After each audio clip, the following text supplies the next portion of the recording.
Just how strong are the gorosei? I feel like recently many people have been underrating the strength of the gorosei and even see them as the same level as admirals.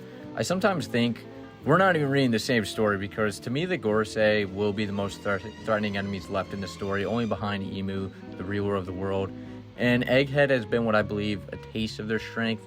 And I think people just saying they're on the same level of admirals is just not even close to true. Like we saw with Kizaru and Saturn both taking on the same enemy, and we saw Kizaru was taken down and Saturn was able to get right back up.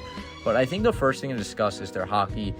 Time and time again, we have heard numerous characters comment on the haki of the gorosei and how it has a monstrous feel to it. It can be felt on the entire island of Egghead, a feat we've only seen with Shanks and Wano. We saw the Navy, who weren't even on the island, being knocked out by the gorosei haki. They're literally in the waters nearby. We haven't seen any type of feat like this from any admirals. I think Akainu might be the only one in the running if he unlocks Conqueror's haki to compare their strength. And I think all the gorosei most likely have Conqueror's haki. And we saw with Saturn, he has some type of freeze ability where he's able to freeze Sanji and some of the crew in place with some form of telekinesis. And people could joke about Sanji all they want, but he's nonetheless a very strong character. He's a Yonko commander level. And Saturn was able to freeze him in place for some times. No matter what you say, Sanji is comparable to Zoro. They're very, very strong. And the fact that Saturn was able to freeze him is kind of insane. I think what really differentiates the gorosei from admirals and why I see them on another level is their sheer durability. We've seen Saturn take numerous deadly attacks, and he could shrug them off due to his regeneration. We even saw St. Peter get his head chopped off and regenerate it and act like nothing happens.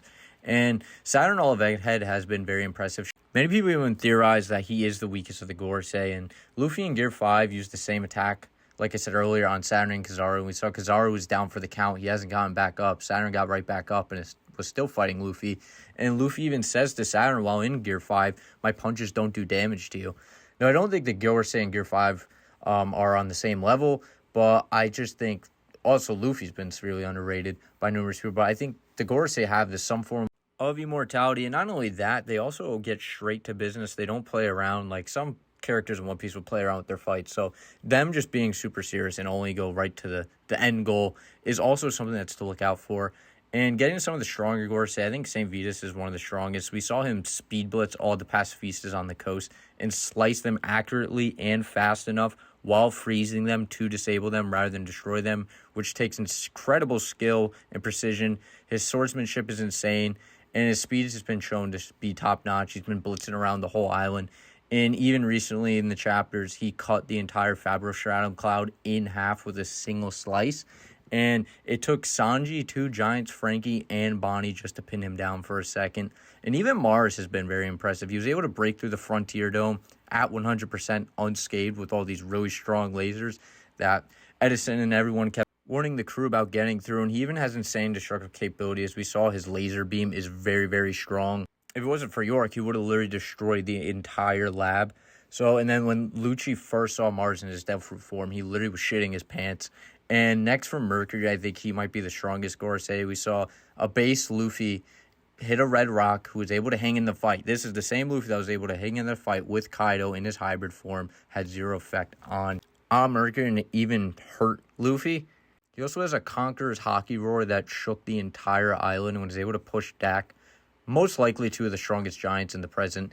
And we even see his tusk can turn into sword. He also has an insane fire attack, which we saw recently, where he just shot out fire of his mouth with an insane scale. And we haven't seen much from St. Peter. Just seems like a big target to destroy structures and dig around, and has some big suck ability.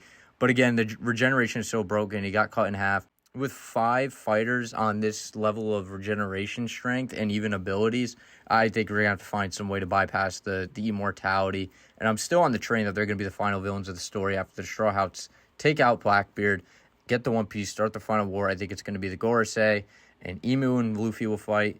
I have a video on who I think each gorosei will face. So if you made it this far in the video and you want to see that video, comment down below. I'll tag you in it. But yes, I think the gorosei are very strong and are very underrated right now.